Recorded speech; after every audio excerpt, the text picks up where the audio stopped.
여러분 안녕하십니까?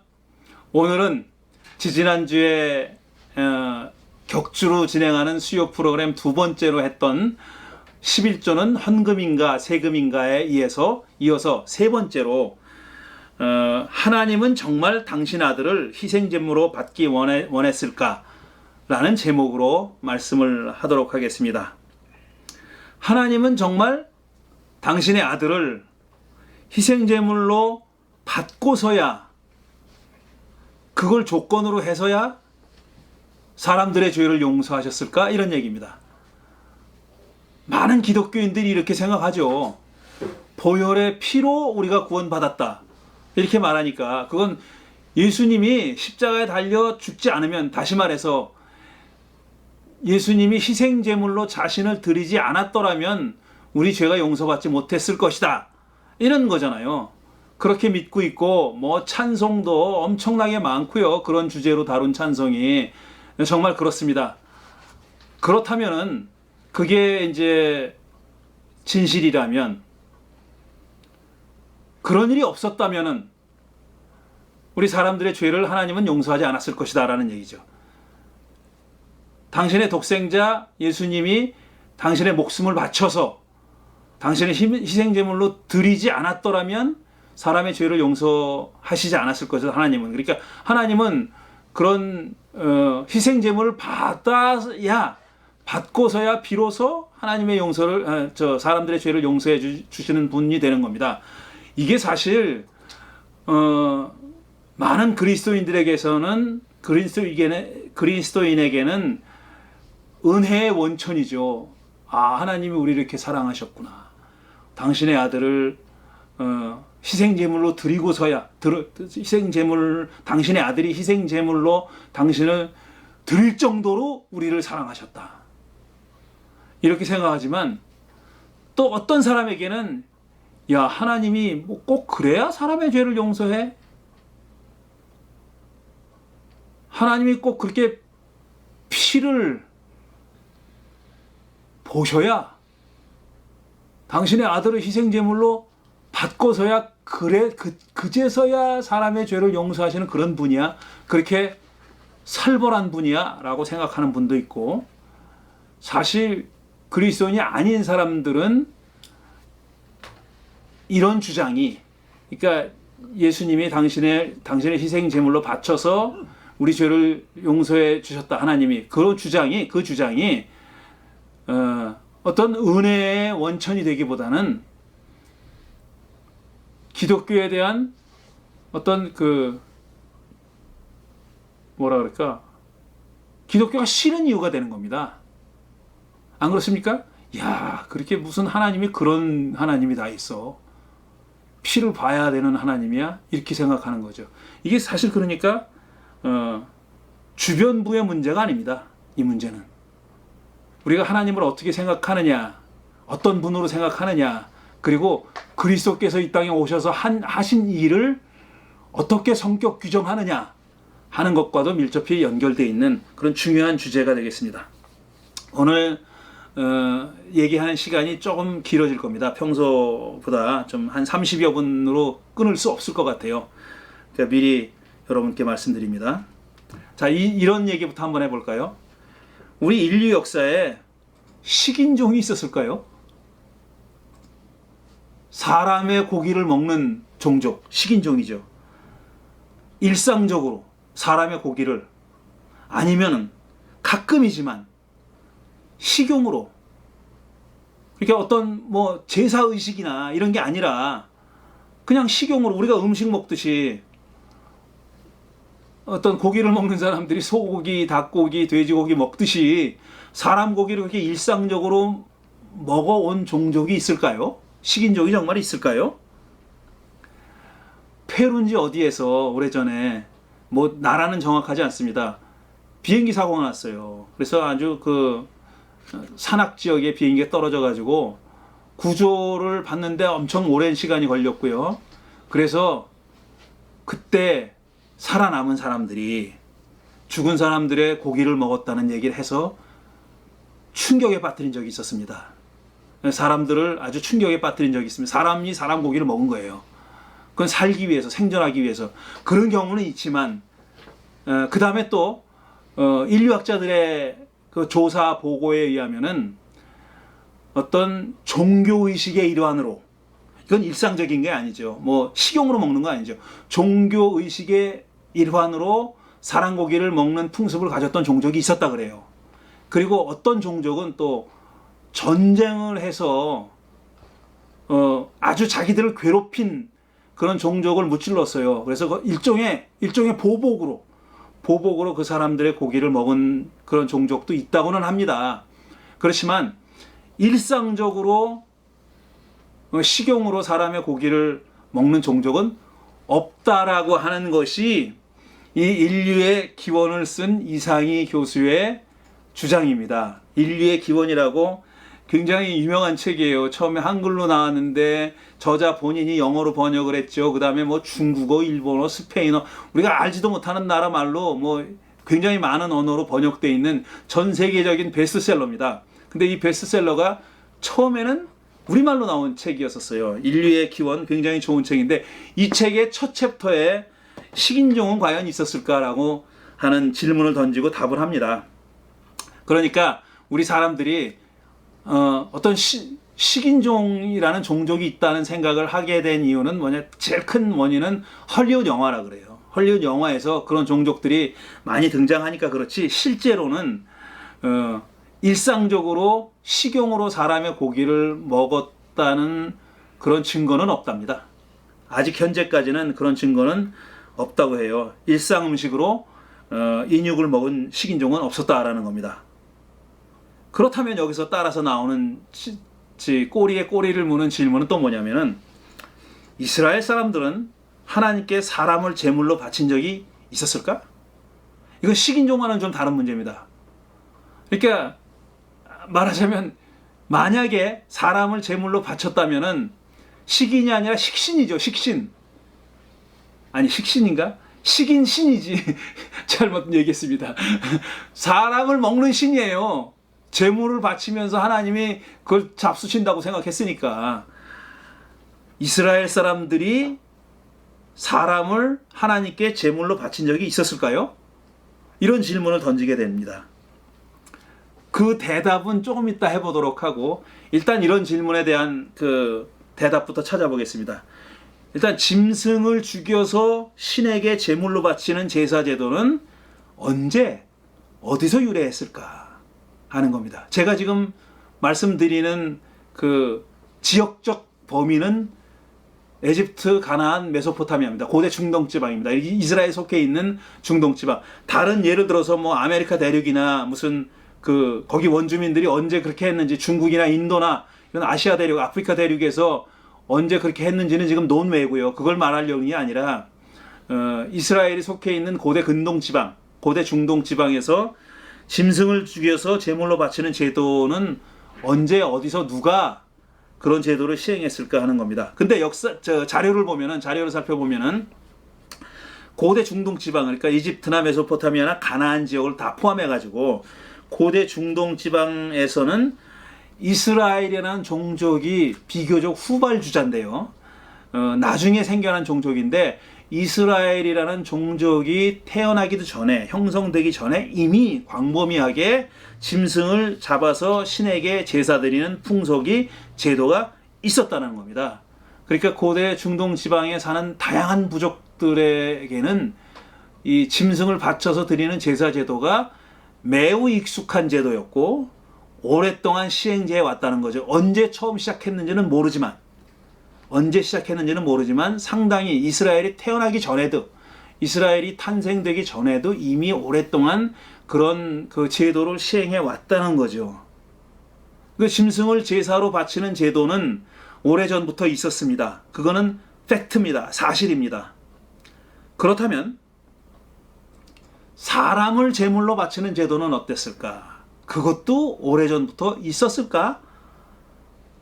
이스라엘 말고 고대 근동 지방의 여러 종족들, 에집트, 메소포타미아를 포함해가지고 여러 종족들도 사람을 제물로 바치는 그런 제도를 실천하고 있었을까 하는 질문을 하게 됩니다.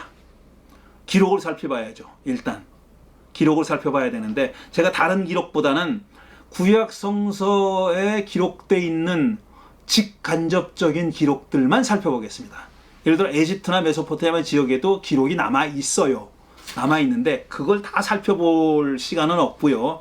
그러니까 구약 성서가 전하는 직간접적으로 전하는 이야기만 몇 토막 제가 들어서 말씀드리겠습니다. 처음으로 우리가 말할 수 있는 게 뭐냐면 사사기 11장 입다라고 하는 사사 판관의 딸 얘기입니다.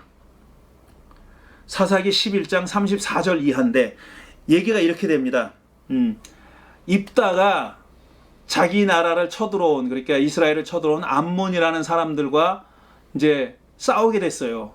그러니까 원래 입다가 싸우려고 하지 않았는데 사람들이 몰려와가지고 네가 좀 싸워 나오 막 그러니까 이제 처음에는 안 하려고 하다가 나갑니다. 나가기로 하죠. 나가기로 하면서 야훼 하나님께 서약을 하죠. 만일 하나님이 저로 하여금 암몬 족속을 쳐서 내 손에 넘겨주신다면, 제가 여기 그 슬라이드로 만들어 왔네요. 입다가 주께 서원하였다. 하나님이 암몬 자손을 내 손에 넘겨주신다면 내가 암몬 자손을 이기고 무사히 돌아올 때에 누구든지 내 집 문에서 먼저 나를 맞으러 나오는 그 사람은 주의 것이 될 것입니다. 내가 번제물로 그를 드리겠습니다. 번제는 온전히 태워서 드리는 제물입니다. 그러니까 동물 전체를 태워서 드리는 제물이에요.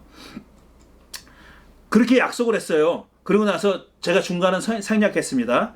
그 다음에 이제 이기고 돌아왔어요. 이기고 돌아왔더니 제일 먼저 자기 문 앞에서 자기를 반갑게 맞아준 사람이 누구냐? 그의 딸이에요. 입다의 딸인 겁니다. 그러니까 앞불사죠. 뭐 입다는 앞불사. 근데 하나님께 서약한 것을 안 지킬 수는 없고, 그러니까 결국 지키기로 하고 딸에게 그렇게 얘기하죠. 사정을 얘기하니까 입다의 딸이 어쩔 수 없이 그걸 받아들입니다. 단 자기한테 2달만 말미를 달라고, 2달 동안 자기가 말하자면 이렇게 일찍 죽어야 하는 운명을 한탄하면서 남은 시간을 보내겠다고 그렇게 말미를 달라고 하니까 입다가 허락했고 2달을 지납니다. 그래서 그 다음에 이어지는 게 2달 만에 딸이 아버지에게 돌아오자 아버지는 주께 서원한 것을 지켰고, 그러니까 번제물로 바쳤다는 거죠. 그 딸은 남자를 알지 못하는 처녀의 몸으로 죽었다.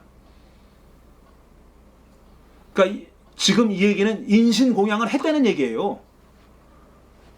누가? 이스라엘의 사사였던, 지도자였던 입다가 그렇게 했다는 겁니다. 근데 이 사사기를 기록한 사람은 신명기 역사가라고 부르는 사람이죠. 신명기의 토대를 두고 이스라엘과 유다의 역사를 서술한 신명기 역사가는 이거에 대해서 어떤 비판도 하지 않아요. 어떤 판단을 내리지 않죠. 이렇게 했다. 그럴 것이. 그게 뭐 예를 들어서 주님의 눈에 보기에는 안 좋았다. 이렇게 말 안 해요. 그냥 이렇게 건조하게 그렇게 얘기하고, 이것만 보면은 이스라엘 안에도 인신공양이 있었던 겁니다. 이거 부인할 수 없는 얘기예요. 이 텍스트만 가지고 보면 부인할 수 없는 얘기예요. 인신공양을 했다는 겁니다. 이스라엘도 사사시대 얘기지만 그런 일을 했다는 겁니다. 그 다음에 또 하나, 이건 이스라엘 사람은 아닌데 열왕기 하 3장 26절 27절을 보면은 이제 모압 왕이 이스라엘과 전쟁을 합니다. 이스라엘과 전쟁을 하는데 자기네가 불리한 거예요. 전세가 불리해. 그러니까 이 모압 왕이 한 행동을 서술해 놓은 겁니다. 물론 이 서술한 열왕기 하니까 이건 이스라엘의 역사가가 쓴 거죠. 모압의 역사가 쓴 게 아니라 이스라엘의 역사가가 쓴 겁니다. 그제야 모압 왕은 전쟁이 자기에게 불리하다는 것을 알고 칼 잘 쓰는 사람 700명을 뽑아서 에돔 왕이 있는 쪽으로 돌파하려 나가려 했으나 에돔하고 이스라엘하고 편먹고 지금 모압하고 싸우는 겁니다. 돌파하여 나가려고 하였으나 그 일도 뜻대로 되지 않았다. 그것도 안 됐어요. 그러자 모압 왕은 자기를 대신하여 왕이 될 장자를, 그러니까 왕세자를 죽여서 성벽 위에서 번제로 드렸다. 이것을 본 이스라엘 사람은 크게 당황하여 그것을 버리고 고국으로 돌아왔다. 이게 굉장히 이상한 내용입니다. 왜 이상하냐? 첫째로 모압 왕이 자기의 왕세자를 드렸어요. 그거는 말하자면 그 제물을 받고 자기들의 신이, 자기들의 수호신이 그 제물을 기쁘게 받고 그것 때문에 자기들을 보호해 줄 거로 믿고 한 거예요. 그렇게. 안 그러면 왜 세자를 바치겠습니까? 그걸 믿고 한 거죠. 그러니까 제물로 드린 거예요. 제물의 효과를 믿어 의심치 않고 드렸어요. 근데 이스라엘 역사가의 입장에서 보면은 뭐 그럴 수 있는 거죠. 그리고 이스라엘 역사가의 입장에서 보면은 이게 잘못된, 자기들의 시각에서, 자기들의 관점에서 잘못된 일이라 할지라도 걔네들이 한 거니까 그렇게 할 수 있어요. 그렇게 적은 거예요. 그런데 그 다음에 나오는 얘기가 이것을 본 이스라엘 사람은 크게 당황해 그것을 버리고 고국으로 돌아갔다 그랬어요. 이 말은 뭐냐면은 이스라엘 사람들도 모압 왕이 자기네 신인 몰록한테 그 제사를 받은 효과가 있을 거라고 생각한 거잖아요. 그러니까 당황해서 그것을 버리고 고국으로 돌아갔어요. 나가서 무찌르면 되는데 쟤네가 세자를 바쳤네? 그럼 큰일 났네. 이제 쟤네들 힘이 막강해지겠네 생각하고 돌아갔다는 겁니다. 그러니까 이스라엘 사람들도 참 우리 입장에서는 이상하게 보일 수도 있지만 이스라엘 사람들도 모압 사람이 자기네 신 몰록에게 인신공양하는 것의 효과를 믿었다는 얘기예요. 그 위에는 비록 먼 옛날이지만 사사시대지만 입다가 하나님께서, 야훼 하나님께 서원한 것을 이루기 위해서 자기 딸을 바쳤다는 얘기도 나오고, 그러니까 이 두 가지의 예만 봐도 이스라엘 사람들도 사람을 제물로 바치는 인신공양을 했을 수도 있겠다라는 생각이 들죠. 사사시대 말고 그 이후의 시대라도 했을 가능성이 있잖아요. 사사시대에 그렇게 했는데 비판하지 않거든요. 그리고 모압 왕이 그렇게 한 거에 대해서 이게 효과가 있을지도 모른다고 물렸어요, 자기들이. 그러니까 그 효과를 믿었다는 거예요. 짐작할 수 있는 거는 얘네들도 했을 수도 있겠다 싶죠. 근데 그 다음에 나오는 제가 든 그런 얘기를 또 읽어보면은 이 추측을 더 그럴듯한 것으로 만들어줍니다. 그 얘기가 열왕기 하 23장에 보면은 요시야 왕의 개혁에 관한 얘기입니다. 남유다에는 두 사람의 개혁 왕이 있어요. 히스기야와 요시야입니다. 히스기야는 덜 철저했고 요시야는 더 철저한 개혁을 한 왕입니다. 근데 요시야 왕 때 일어난 개혁의 일환입니다. 그 중에 한 가지인데 이렇게 되어 있어요. 그는 또 흰놈의 아들 골짜기,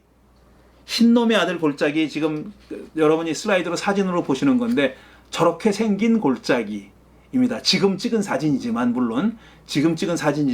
저렇게 생긴 골짜기라는 거죠. 또 흰놈의 아들 골짜기에 있는 도벳을 욕되게 하여 어떤 사람도 자녀들을 몰록에게 불태워 바치는 일을 하지 못하게 하였다. 요시야 왕이 몰록에게 자기 자녀들을 바치는 제사를 하지 못하게 했다는 거예요. 이건 뭘 전제합니까? 몰록에게 제사를 바치는 사람이 있었다는 걸 전제하잖아요. 그러니까 금지하죠. 있지도 않으면 왜 이런 금지를 하겠습니까? 그러니까 지금 유다 안에서도 흰놈의 아들 골짜기는 예루살렘 근처에 있는 골짜기입니다. 그러니까 유다 땅에 있는 거예요. 특정 지명입니다. 거기서 몰록에게 제사를 바치는 유다인들이 있었다는 겁니다. 그런데 요시야는 그걸 못하게 금지시켰다는 거죠. 이런 조치를 요시야가 취한 걸 보면은 분명히 이스라엘 사람들에게도 이런 제도가 통용되고 있었다. 인신공양의 제도가 통용되고 있었다라고 합리적인 추론을 할 수가 있는 것이죠. 자, 이거는 에피소드고 그런 일어난 일들에 관한 에피소드고요. 그러면은 하나님의 계명은 어떻게 규정하고 있는지를 한번 살펴보겠습니다. 그게 출애굽기 22장 29절 30절인데요. 규정은 어떻게 됐는지 한번 읽어봅시다. 22장 29절 30절 보면은 너희는 곡식을 거두거나 포도주를 빚거나 올리브 기름을 짠 다음에 거기에서 얼마를 나에게 제물로 바쳐야 한다. 하나님이 명령하는 거예요. 추수를 했으면 제물로 바쳐라. 곡식이나 포도주나 올리브를 제물로 바쳐라 하는 거고, 그 다음에 나오는 문장이 기절초풍할 문장입니다. 너희는 맏아들들을 나에게 바쳐야 한다.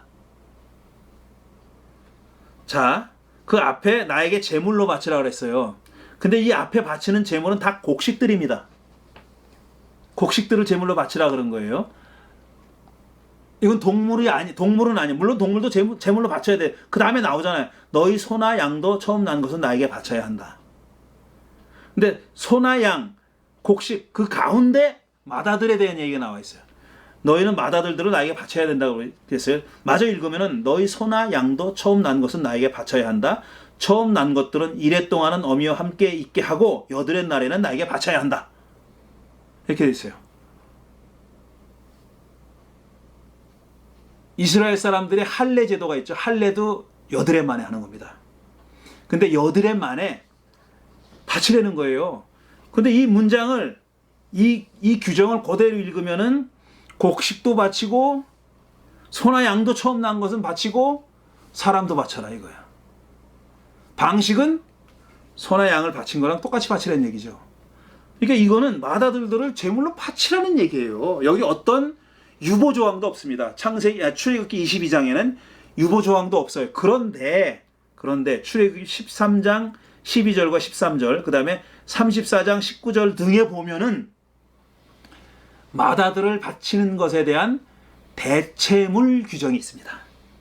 맏아들 대신 제물로 이러이러한 것들을 대신 바쳐라는 규정이 있어요. 읽어보겠습니다. 너희는 태를 처음 열고 나오는 모든 것을 주께 바쳐라. 이거 보면 예외가 없어 보이죠? 태를 열고 처음 나온 것, 그러니까 만물들입니다. 만물들. 추수도 처음 한 거. 그 다음에 양이나 소나 뭐나 그 짐승들이 처음 난 첫 새끼, 그건 전부 다 야훼 하나님 것이라는 거예요. 그러니까 그저 무조건 바쳐라라는 겁니다. 그리고 너희가 기르는 짐승이 처음 나온 수컷은 다 주의 것이다. 그러나 나귀의 맏배는 어린 양을 대신 바쳐서 대속하도록 하여라. 나귀는 또 예외가 있네. 왠지 몰라요. 왜 나귀만 그러지? 모든 짐승은 다 수컷은 다 주님의 것이라 그러면 다 바치라 그래 놓고 나귀는 예외를 뒀어요. 이유는 몰라요. 나귀 대신 어린 양을 바치라 그랬어요. 그렇게 대속하지 않으려거든 그의 목을 꺾어라. 이건 또 뭔 소리야. 대속하지 않으려거든 목을 꺾어 죽이라는 거예요. 그리고 우리 생각에 죽일 거야 바치지 왜 그래? 죽일 거야 바치지? 뭐 이유가 있겠죠. 예를 들어서 처음 난 것이 제물로 바치기에 적절하지 않다. 어떤 말하자면 장애를 가지고 태어났다거나 이런 건 제물로 자격이 없거든요. 그런 것들은 못 맞춥니다. 그래서 그런 건지 모르겠죠. 어쨌든 목을 꺾어라 그랬어요. 그 다음에 나오는 말입니다. 너희 자식들 가운데서 맏아들은 모두 대속해야 된다.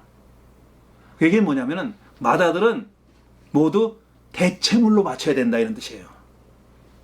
모두 대속해야 된다는 대체물로 바쳐야 된다 이런 뜻입니다. 대체물이 뭐가 돼야 되느냐 다른 규정들이 또 있어요.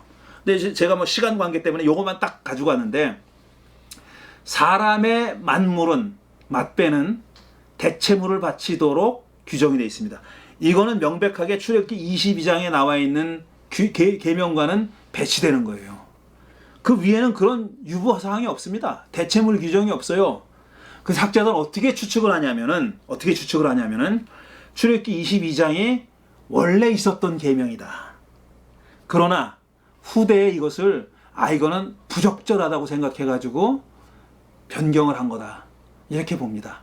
물론 이 둘 다 하나님의 입에서 나온 것처럼 모세를 통해서 하나님이 주신 계명처럼 그렇게 돼 있지만 사실상 사람들이 살아가면서 하나님이 주신 계명도 이렇게 변경을 한다라는 겁니다. 이런 변경을 예를 들자면 제가 1시간을 얘기할 거리가 있어요.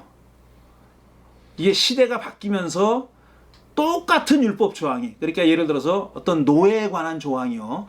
똑같은 케이스예요. 똑같은 상황인데 규정이 달라지는 경우가 있습니다. 그거는 시대가 바뀌어서 노예에 대한 인식이 달라진 거고 그 다음에 사회적인 어떤 정황이 달라졌기 때문에 다른 규정을 내리는 경우가 있어요. 그래서 두 차이가 나는 계명들 사이에서는 시대적인 갭이 있다라고 학자들이 그렇게 보는데 그런 예가 구약 성경에는 엄청 많습니다. 엄청. 소위 언약법전이라고 하는 출애굽기 나와 있는 법전과 그 다음에 신명기 법전에 나와 있는 내용이 많이 다른 게 많아요. 뭐 그건 오늘 할 얘기는 아니니까 그 정도만 얘기하고요. 그러니까 사람에 대한, 사람을 인신공양하는 것에 대해서는 유보조항이 분명히 있습니다. 그런데 이 에피소드들에서 우리가 살펴봤듯이 실제로 그런 일이 벌어졌고, 그 다음에 이스라엘 안에서 벌어지는 것도 비판하지 않은 구절들도 있습니다. 물론 요시아처럼 그걸 금지한 것도 있지만, 그러니까 인신공양이 전혀 이스라엘 안에는 존재하지 않았다라고는 절대 볼 수 없다는 겁니다.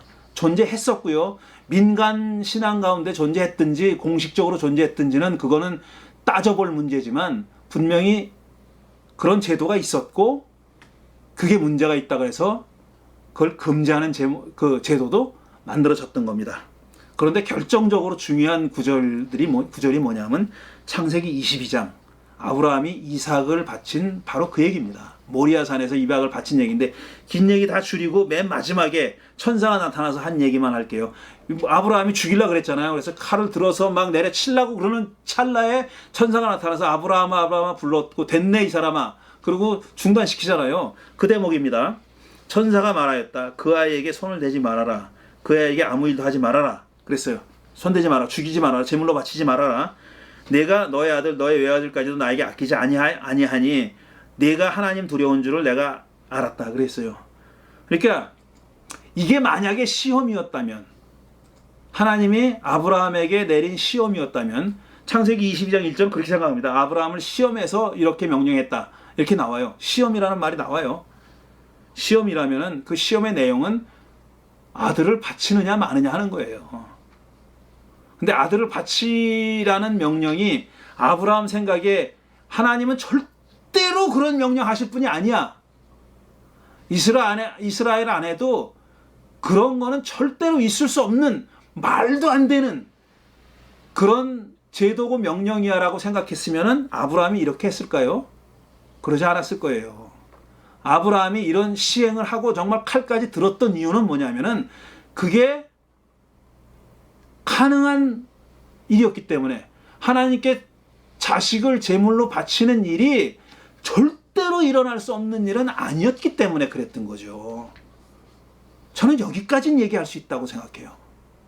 이렇게 명령하신 하나님의 어떤 뭐 도덕성이나 뭐 이런 거 얘기할 수 있지만, 어쨌든 제가 지금 말씀드리고자 하는 거는 뭐냐면은, 인신공양이라는 게 이스라엘 안엔 절대로 존재할 수가 없는, 존재해서도 안 되는, 존재하지 않았던 그런 얘기가 아니라는 겁니다. 그것에 또 몇 가지 증거를 들자면은 미가서 6장 7절, 우리가 많이 아는 그런 내용입니다. 미가서 6장, 하나님이 원하시는 게 뭐냐? 수양의 제물을 바치는 건 아니다. 하나님과 같이 동행하는 거다. 그거잖아요. 거기에 나와 있는 귀절입니다.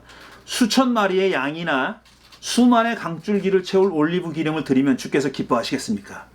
내 허물을 벗겨주기를 빌면서 내 맏아들이라도 주님께 바쳐야 합니까? 내가 지은 죄를 용서해 주시기를 빌면서 이 몸의 열매를 주님께 바쳐야 합니까? 물론 이게 아니라고 얘기하는 거예요. 미가 예언자는 하나님이 그럴 뿐이 아니다라고 얘기하는, 하지만 이런 언급을 하는 것 자체는 뭐냐면은 이게 얼마든지 가능한 일이라고 생각했기 때문입니다. 그 당시에 이런 일이 없었으면은, 이 사람 머릿속에 이런 인신공양이라는 아이디어 자체가 없었으면 이런 말이 안 나왔죠. 이런 말이 나온 이유는 뭐냐면은 맏아들을 바치는 사람이 있었다는 거예요. 그것도 뭐 때문이냐면 자기 죄를 용서받고 허물을 씻어 버리는 데 있어서 아들을 바치는 일을 하는 사람이 있었다는 것을 얼마든지 추측할 수 있는 그런 귀절입니다. 미가는 하나님은 그럴 뿐이 아니다라고 얘기하고 있는 거예요. 그게 하나님이 원하시는 길은 아니다라고 얘기하지만, 이런 언급을 하는 거는 그게 얼마든지 가능했기 때문에. 그 다음에 예레미야 보면은 7장 3, 예레미야는 여러 귀절 나와요. 이런 귀절이 여러 개 나오는데 대표적으로 하나만, 7장 30절, 나 주의 말이다. 참으로 유다 백성은 내가 보기에 악한 일을 하였다. 그들은 나의 이름을 찬양하려고 세운 성전 안에다가 자기들이 섬기는 역겨운 것들을 세워놓아서 성전을 더럽혔다. 제가 여러 번 말씀드린 건데, 예루살렘 성전이라고 해서 야훼 하나님만 제사 드린 건 아니에요.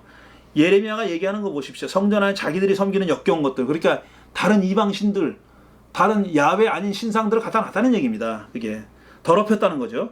또 그들은 자기들의 아들과 딸들을 불태워 제물로 바치려고 흰놈의 아들 골짜기에 도벳이라는 산당을 쌓아놓았는데 그런 것은 내가 명하지도 않았고 상상조차 하여 본 적이 없다. 지금 하나님이 예레미야를 통해서 말씀하시는 거예요. 하나님을 원치 않았다는 거예요. 하지만 이런 짓을 하는 사람들이, 이런 놈들이 계속 있어 왔다는 겁니다. 자기 아들과 딸을 불태워 제물로 바치는, 그것도 어디서? 흰놈의 아들 골짜기라는 곳에 도벳이라고 하는 산당을 만들어 놓고, 그러니까 흰놈의 아들 골짜기에 어떤 신전이 있었던 거죠. 제물로 바치는, 그것도 몰로게게가 아니라 지금 야훼한테 바친답시고 야훼더러 받아달라고 하면서 제물로 바치는 놈들이 있었다는 겁니다. 그런 일이 전제되어 있어서 지금 예레미야가 이렇게 얘기하는 거죠. 이 밖에도 예레미야 19장, 32장, 에스겔 16장, 20장, 23장 등등의 인신공양에 대한 비슷한 비판들이 많이 나옵니다. 이런 것들을 보면은 이스라엘 사람들도 인신공양을 했다는 겁니다. 사람을 제물로 하나님께 바쳤다는 거예요. 자, 구약 성서 시대의 인신공양과 관련된 일을 종합해서 이제 정리해 보면 이렇습니다. 구약 성서 시대 이스라엘은 초기에는 인신공양을 시행했을 가능성이 있습니다. 그건 아주 가능성이 높습니다. 거의 90% 이상 그런 시행했을 가능성이 높아요. 그러나 기원전 8세기 예언자들, 아까 인용한 미가나 이런 사람들, 예언자들에 의해서 그런 제도는, 그런 습관은 비판을 받기 시작했고 요시야 개혁 때에 금지됐습니다. 물론 금지됐다고 싹 없어지진 않았어요. 일시적으로 요시야가 전쟁에 나가서 죽습니다. 에집트와 싸우는 전쟁에 나가서 죽어요. 그러자 그 개혁했던 내용들이 바로 후퇴합니다. 그 후대의 왕들이 나서가지고 다 후퇴시켜버렸어요. 그거를. 요시야 왕 때는 금지됐어요. 금지했어요. 근데 그 길게 유지되진 않았고, 게다가 또 민간 차원에서는 그 후에도 계속 이런저런 모양으로 공개적으로 또는 비밀리에 이 인신공양을 시행했을 가능성이 높습니다. 이게 구약 성서 시대 때 일어났던 일이에요. 제가 이 설명을 이렇게 길게 드린 이유는 뭐냐면은 예수님이 희생 제물이 되어서 하나님께 바쳐졌다라는 얘기가 신약 성서에도 여러 군데 나옵니다. 히브리서 대표적이에요. 그 다음에 히브리서 아니고 복음서에서도 이런저런 비슷한 언급들이 여러 차례 나와요. 그런데 그런 언급들이 가능하게 됐고, 그래서 현대인들은 우리들까지도 예수님이 하신 일 하면은 제일 먼저 떠오르는 게 십자가에 달려서 희생 제물이 되어 우리 대신 돌아가셨다, 이거잖아요. 우리가 죽어야 되는데, 구약 성서 시대 때 자기들이 잘못해서 사람이 죽어야 되는데 대신 짐승을 잡아서 희생 제물로 드림으로써 하나님의 화를 풀어드렸다, 그거 아닙니까? 구약 성서 시대에 희생 제물을 바친 제사의 목적과 의의가 그거 아니에요. 근데 그 생각이 그대로 신약 성서 시대까지 와가지고 신약 성서 시대에 복음서를 기록한 사람, 그 다음에 히브리서 저자 이런 사람들도 비슷한 생각을 했다는 겁니다. 예수님이 바로 그 제물이다. 우리 죄를 대신해서 구약 성서 시대 짐승을 가져온 그 짐승 주인이지만, 짐승 주인이 우리들이라는 거죠. 우리들을 대신해서 예수님이 제물이 돼서 하나님께 바쳐짐으로써 우리의 죄가 씻어졌다. 이런 생각이 이스라엘 사람들, 예수님 시대의 사람들에게도 낯설지 않았다 이겁니다. 그게 전혀 이상한 얘기가 아니라 오히려 그 사람들에게는 그게 매우 친숙한 얘기였고, 그 다음에 제물은 짐승만 드리는 것이 아니라 사람일 수도 있다는 생각조차도 그들에게는 낯설지 않았다라는 말씀을 드리는 거예요. 그 말씀을 드리기 위해서 이렇게 길게 구약 성서의 여러 증거들을 찾아온 겁니다. 그래서 우리가 예수님의 십자가상의 죽음을 희생 제물로 바친 걸 대속이라는 말로 표현하잖아요. atonement. 대속이라는 말로 표현하지 않습니까? 대속이란 말의 사전적 정의가 이거예요. The work of Jesus in putting right the human situation in relation to God. 예, 그러니까 하나님과의 관계에 있어서 인간의 정황을 바르게 만들어 놓기 위해서 예수께서 하신 일, 그게 대속의 행위입니다. 우리 인간들이 하나님과의 어그러진 관계를 바르게 만들기 위해서 예수님이 우리 대신 하신 일, 그게 어토먼트라는 대속이라는 말의 의미거든요. 근데 우리가 흔히 생각하기에 대속이라는 말을 떠올리면은 제일 먼저 희생제사가 떠오르는 겁니다. 예수가 하신 일은 바로 희생제사로 사실 드린 거다, 이런 얘기예요. 근데 예수가 그 일만 하신 게 아니에요. 이게 중요합니다. 예수가 하신 일을 십자가라는 한마디 말로 요약하는 거는 그건 정말 좋은 요약이 아니다라는 겁니다. 예수님이 하신 일은, 그래서 그게 극단으로 가는 사람들은 뭐라고 주장하냐면은 예수님은 죽으러 오셨다는 거예요. 죽으러 오셨다고. 예수님이 이 땅에 오신 거는 죽기 위해서 오셨다. 그런 말 많이 하잖아요. 죽기 위해서 오셨다. 예수님의 십자가상의 죽음이 예수님이 하신 하나님 나라 복음 사역을 그 많은 일들의 종착점에 있는 하나의 사건이 아니라 예수님이 말씀하신 것, 행하신 모든 일들은 전부 다 그게 중요한 게 아니라 예수님은 결국은 죽기 위해서 왔다. 죽음이라고 하는 어떤 목표를 향해서 치달으신 분이다라고 생각하기 때문에 어토먼트 하면은 sacrifice만 생각나는 겁니다. 예수님이 하신 일은 그거다 바로. 예수님이 하신 말씀이나 살아생전에 하신 공생애 동안 하신 모든 일들, 그 다음에 심지어는 부활까지도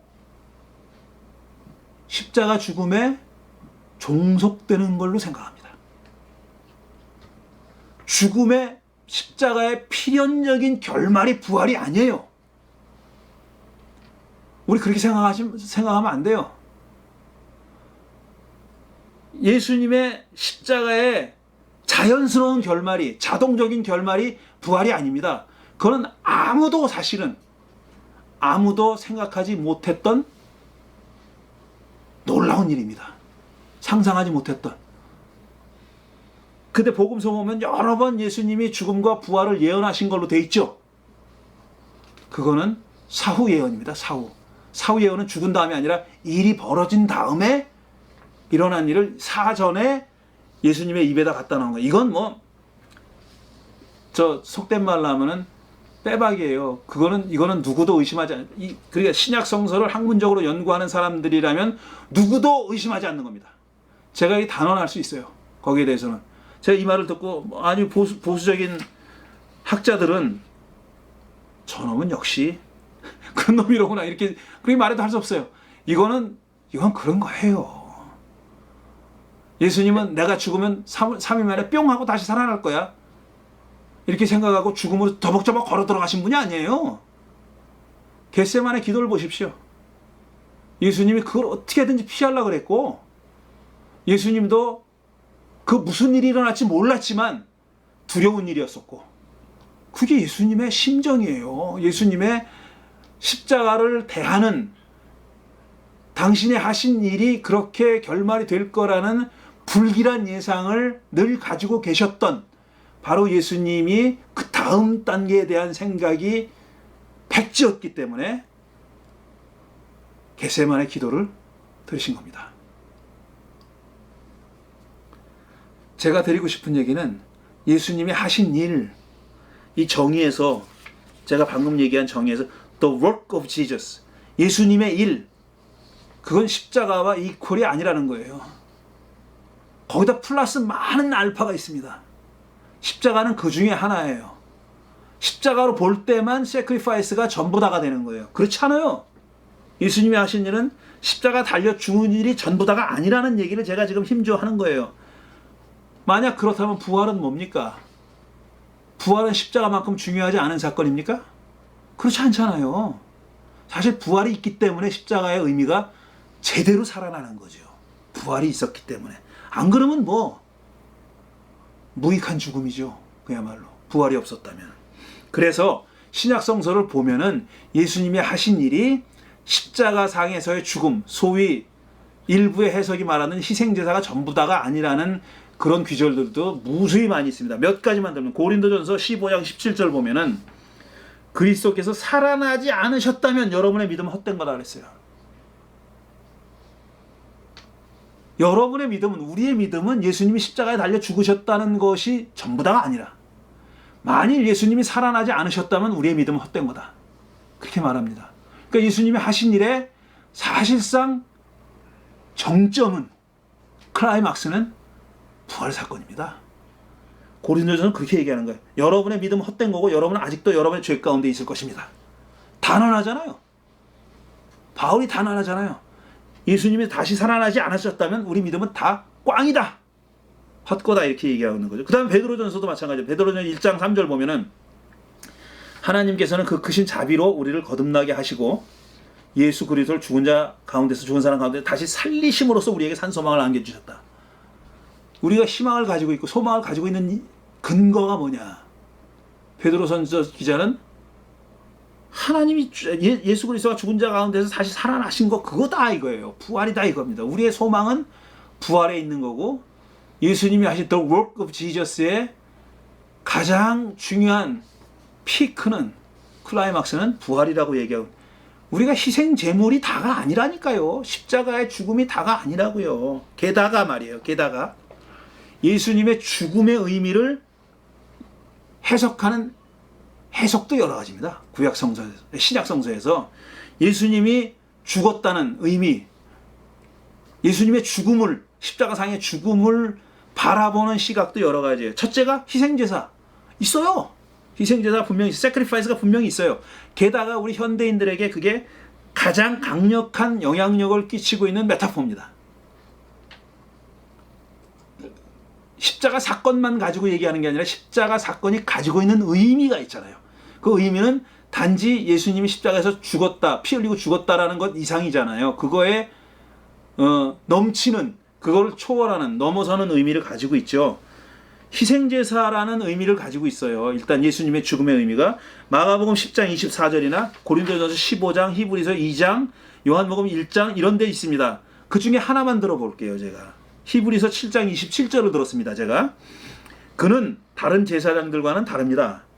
다른 제사장들은 날마다 자기 죄를 위하여 희생제물을 드리고 그 다음에 백성을 위하여 희생제물을 드리지만 그는 이렇게 하실 필요가 없습니다. 그는 자기를 바치셔서 단 한 번에 결정적으로 이 일을 이루셨기 때문입니다. 이게 히브리서가 가지고 있는 독특한 신학이죠. 예수님은 제사장인 동시에 희생제물이다. 이게 히브리서의 신학입니다. 마지막 귀절이 그걸 얘기하는, 단 한 번 자기를 바쳐서 결정적으로 그 일을 이루셨다. 다시는 희생제사를 반복할 필요가 없다. 분명히 히브리서 기자는 예수님의 죽음을 희생제사로 이해하고 그렇게 해석하고 있는 거 맞습니다. 맞는데 그게 유일한 해석은 아니라는 겁니다. 그 다음에 또 어떤 해석이 있냐면 대속, 리뎀션이라는 의미가 있어요. 그게 뭐냐면은 적절한 대가를 지불해야 얻을 수 있는 거예요. 그러니까 흔히 우리가 사람 유괴해가고 랜섬 가지고 오라잖아요. 랜섬. 그 뭐라 그러지? 그 돈 가지고 오라 그러잖아요. 몸값. 그게 몸값. 땡큐. 몸값입니다. 몸값. 적절한 대가를 지불해야 얻을 수 있는, 예수님의 죽음은 바로 그 랜섬이다 이거예요. 적절한 대가를 지불한 거다라는 해석도 있어요. 이건 희생제물이랑은 비슷한 것 같지만 다른 거예요. 꼭 죽어야 되는 게 아니에요. 이건 대가를 지불하기 위해서 죽었다는 거예요. 희생제사로 바쳐진 게 아니라 대가를 지불. 고린도전서 6장입니다. 하나님께서 값을 치르고 여러분을 사셨습니다. 그러니 여러분은 여러분의 몸으로 하나님의 영화롭게 하십시오. 그 밑에 그러니라는 말이 또 주어가 아닙니까? 주어. 그러니 여러분 몸으로 하나님을 영화롭게 하십시오. 여러분의 삶으로 하나님을 영화롭게 하십시오 그랬는데 그 전에 한 말이 값을 치르고 여러분을 사셨다 그랬어요. 이거는 엄밀하게 희생제사와 비슷해 보이지만 다른 겁니다. 하나님이 제물을 받은 게 아니야. 하나님이 돈을 지불했다니까.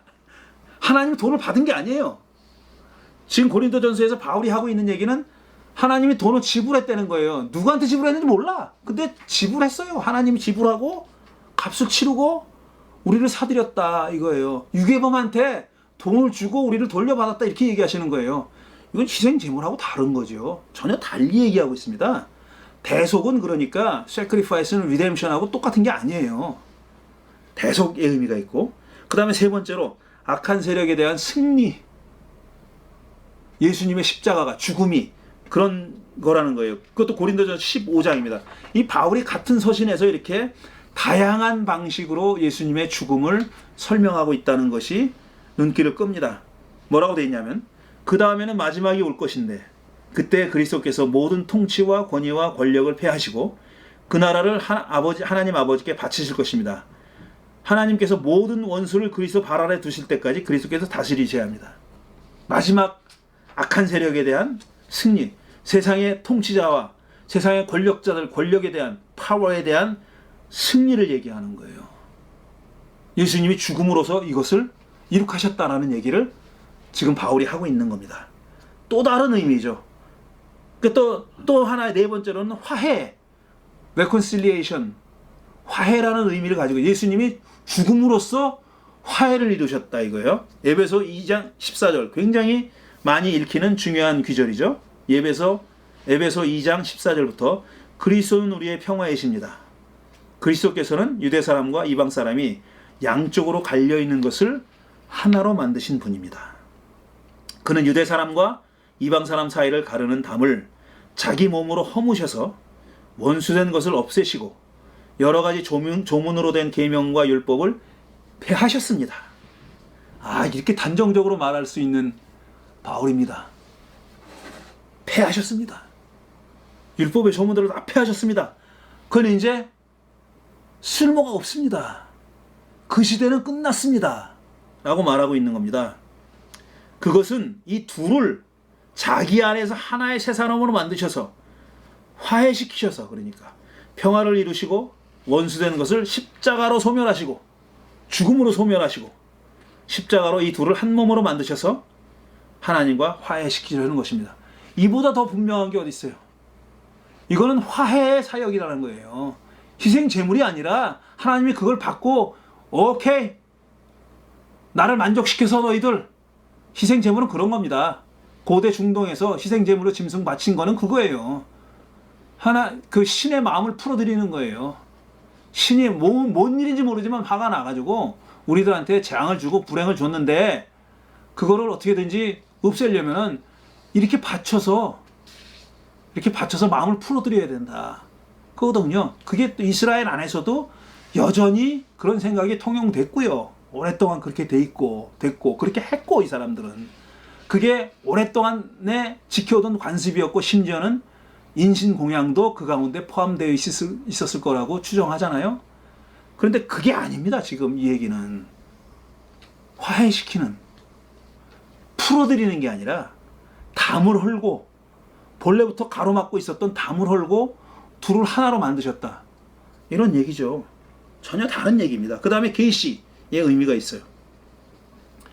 십자가 덕분에 비로소 알게 됐다, 이겁니다. 이거는 예수님이 십자가에 달려서 죽으셨기 때문에 우리가 그전에는 깨닫지 못했던 그런 영적인 지혜를 얻게 됐다, 이런 얘기예요. 요한복음 17장, 예수께서 이 말씀을 마치시고 눈을 들어 하늘을 우러러보시며 말씀하셨다.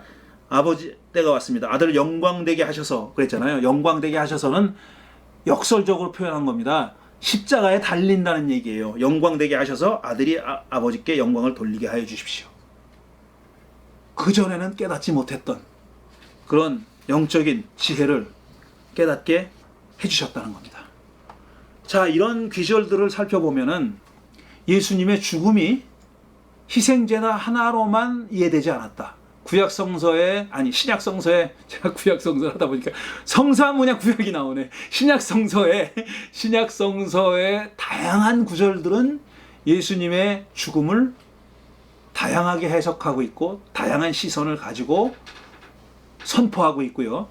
그 다음에 뭐니 해도 예수님이 하신 일, 그거를 죽음에만 국한시켜서는 안 된다. 예수님 삶 전체고 죽음을 넘어선 부활까지도 다 예수님이 하신 일이라는 카테고리 안에 우리가 집어넣어야 된다. 그 안에 다 포함되는 것으로 그렇게 이해해야 된다는 시각이 여기 드러나 있는 겁니다. 그래서 결론적으로 말씀드리면은, 자, 예수님의 죽음을 어떤 시각으로 어떻게 바라보느냐 하는 것은 하나님을 어떻게 보는가 하는 문제와 뗄 수 없이 연관되어 있습니다. 만약에 하나님의 희생 제물로 예수님의 죽음이 희생 제사로만 이해된다면 고대 근동 지방에서 오랫동안 전통적으로 이어져 왔던 희생 제사의 신학이 그 안에 반영되지 않을 수가 없기 때문에, 그걸 완전히 떨쳐버릴 수가 없기 때문에 희생 제사로만 이해된다면 구약 성서 시대 때 이스라엘뿐 아니라 고대 근동 지방 사람들이, 가나안 사람들, 고대 근동 지방 사람들이 오랫동안 시행했던 그 희생 제사의 신학을 우리가 절대로 떨쳐버리지 못합니다. 또 그리고 신약 성서 안에도 그렇게 이해하고 그렇게 서술한 구절들도 여러 군데 있어요. 그러니까 그렇게 된다면, 만약에 오랫동안 고대 근동 지방, 중동 지방에서 희생 제사의 신학으로 가져왔던 것, 그러니까 뭔 일인지 몰라도 분노했던 신을 어피스하려고, 그럼 달래기 위해서 희생 제물을 바쳐왔던 그 신학이 계속 이어진다면, 예수님의 죽음을 그렇게 이론론적으로만 그렇게만 해석한다면 심각한 오해에 빠지고 하나님도 그런 분으로밖에는 보이지 않을 수 있다는 겁니다. 그건 큰 문제다.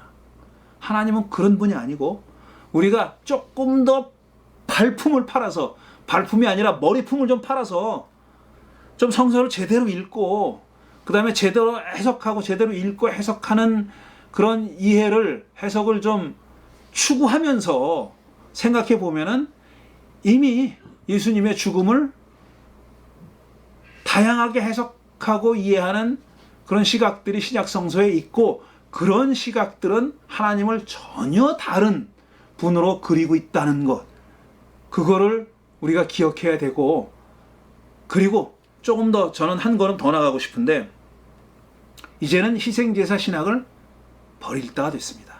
그건 무슨 신주단지가 아니에요. 우리가 예수님의 죽음을 반드시 그렇게 해석해야 된다라고 이해할 이유는 눈꼽만큼도 없습니다. 잘해봐야 그거는 one of them이에요.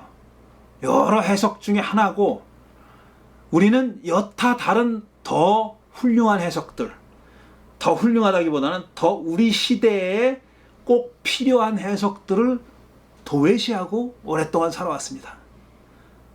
하나의 희생제물 신학이란, 희생제사 신학이라고 하는 하나의 신학에 집중했고, 너무나도 비극적으로 그 신학은 우리 시대에 전혀 맞지 않는 그런 신학이 되어버렸는데 이미 여전히 거기에 집착하고 있다. 그럴 이유가 눈꼽만큼도 없습니다.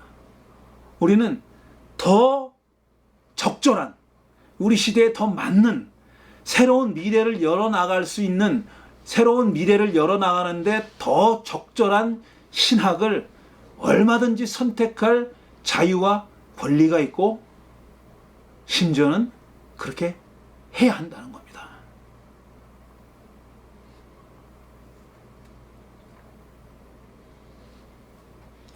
그거네요. 제가 말씀드리려고 했던 내용이 바로 그거네. 희생제사 신학이 다가 아닙니다. 우리가 아무리 어렸을 때부터 귀에 못이 박히도록 들었다 할지라도 이제는 그거를 버릴 때가 됐습니다. 그리고 그걸 버려도 아무 문제 없습니다. 왜냐? 우리는 신약 성서에 훨씬 더 풍부한, 훨씬 더 심오한 그런 예수님의 죽음과 삶에 대한 시각과 신학이 있기 때문에 그렇습니다. 우리가 그거를 계속 발전시켜 나가고, 그 다음에 그 신학을 우리 삶으로 체화하고 성육신하고 실천하는 것이 중요하다는 그런 말씀을 드리고 싶습니다. 오늘 얘기는 여기까지 하겠습니다. 감사합니다.